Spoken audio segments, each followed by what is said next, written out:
না না, এখন আসবে না, ছেলের পরীক্ষা। এখন যাবো না, ছেলের পরীক্ষা। রাখি, অনি ডাকছে।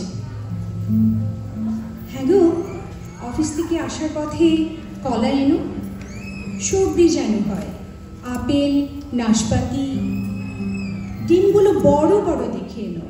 বুঝতেই তো পারছো, ছেলের পরীক্ষা। তোমার বস একটা অমানুষ। দেখো কি, একটাও ছেলে মেয়ে মানুষ হয়নি। নয়তো দেশ জুড়ে পরীক্ষার সময় 6টার পরেও মিটিং। মুখের ওপর বলে দিও ছেলের পরীক্ষা। চাকরির দায়িত্ব আমার।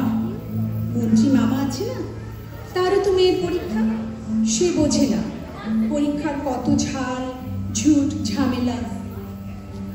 ছেলের মুখটা শুকিয়ে গেছে। লাঠি হুজুরের পড়া এলো। হুজুরের পায়ে কদম মুচি করতে ভুলবে না। যাও, মা কল করছে। হ্যাঁ মা, বলো। কি বলো মা? কলার মোচা? মা, তুমি আর সময় পেলে না কলার মোচার গল্প করার। আমি মরছি ছেলের পরীক্ষা নিয়ে। তুমি ঠিক কি মা? জানো না, ছেলের পরীক্ষা। রাখি। অনু, বাবা, পড়। আমি দুধ নিয়ে আসছি। আচ্ছা বাবু, বড় খালার কি অবস্থা? এখন কেমন আছেন? দোয়া করো এখন যেন কোনো অঘটন না হয়, তাহলে শেষবারের মতো মুখটাও দেখতে পাবো না। খালাও আর সময় পেল না। বুঝলা না আমার ছেলের পরীক্ষা? বুয়া, দেখো তো বেল বাজাচ্ছে কে? ওহ, তুমি বিউটি পার্লার থেকে? কিন্তু ছেলের পরীক্ষা, এখন তো মাসাজ করতে পারবে না। তুমি বরং পরীক্ষার পরে। আচ্ছা শোনো, কাল 8টায় এসো, তখন অনু ঘুমিয়ে থাকে।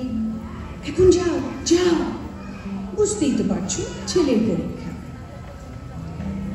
দিনের শেষে গভীর রাতে অনুর মা ঘুমিয়ে পড়ে।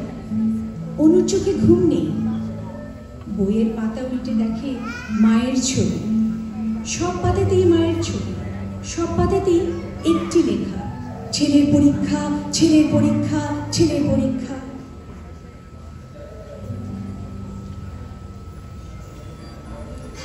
অনু মাথার চুল টেনে যায়।